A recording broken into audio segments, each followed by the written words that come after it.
कि भारत बड़ा बनेगा तो सब स्वार्थ की दुकान तो बंद हो जाएंगी और इसलिए भारत का सामर्थ्य न बने, ऐसे उद्योग चल रहे हैं। Deep state, wokeism, cultural Marxism, ऐसे शब्द चर्चा में बहुत है। पिछले साल भी मैंने उल्लेख किया था। कुछ लोगों ने कहा था कि अपने यहाँ तो है ही नहीं। ऐसा नहीं है, अपने यहाँ है, बहुत पहले से है। क्योंकि केवल भारत नहीं, सभी सांस्कृतिक परंपरा के विरुद्ध ये विचार जाता है। परंपरा से दुनिया में कहीं भी कोई भी समाज जीवन में जो मंगल है, भद्र है, ऐसा मानता है, उसको ध्वस्त करना ये इनके कार्य प्रणाली का अंग है। और ये करने के लिए पहला सूत्र उनका होता है इन्वेड द इंस्टीट्यूशंस। संस्थाओं को कब्जे में लो। शिक्षा संस्थान है, विद्यापीठ है, शिक्षा व्यवस्था है, माध्यम है, बौद्धिक जगत है, इन सब पर अपनी पकड़ कायम करके उनके द्वारा समाज में विचारों की विकृति का प्रसार करना, विचारों को बिगड़ना, अपनी परंपरा के प्रति, अपने स्वत्व के प्रति अश्रद्धा से उत्पन्न करना। हम ही अपने लोगों को गाली दे, हम ही अपने बातों को तुच्छ माने, उनकी लज्जा करें, इस प्रकार का वातावरण पैदा करना। इतना बड़ा समाज है, उसकी कई विविधताएं हैं, उन विविधताओं को अलगाव में परिवर्तित करना। नहीं है वहां कोई जबरदस्ती विविधता आरोपित करके हम विविध है इसलिए हम अलग है, हम विविध है इसलिए हम एक नहीं है, हमारे स्वार्थ अलग है, ऐसा नरेशन देना। इतना बड़ा समाज है, छोटी मोटी समस्याएं सबकी रहती है, बड़ी समस्याएं भी रहती है।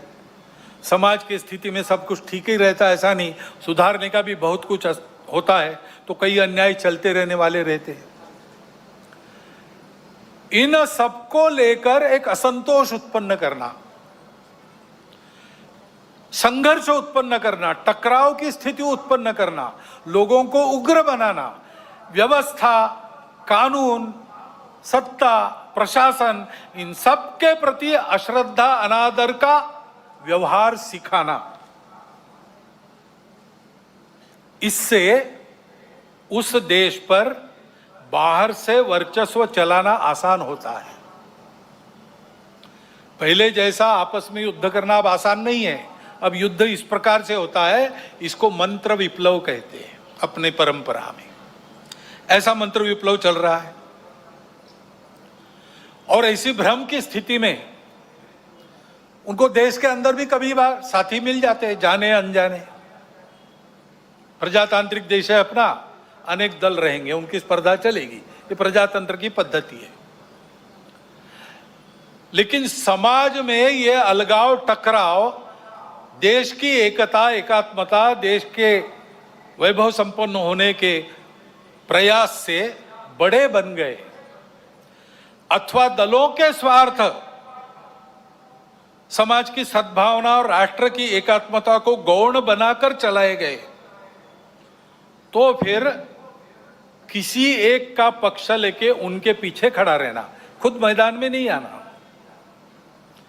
अल्टरनेट पॉलिटिक्स ऐसा कहते हैं, पर्यायी राजनीति। उसके आड़ में अपना ये एजेंडा और ये पद्धतियां चलाती है। और ये मैं कोई कॉन्स्पिरेसी थियरी नहीं बता रहा हूं,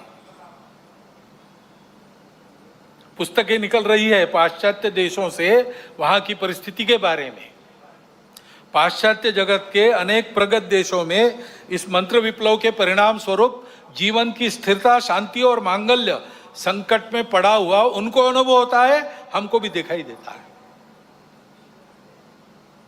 और भारत के चारों ओर, विशेषकर सीमावर्ती प्रांतों में इस प्रकार के कारस्थानों के चलते क्या क्या हो रहा है हम देख सकते हैं।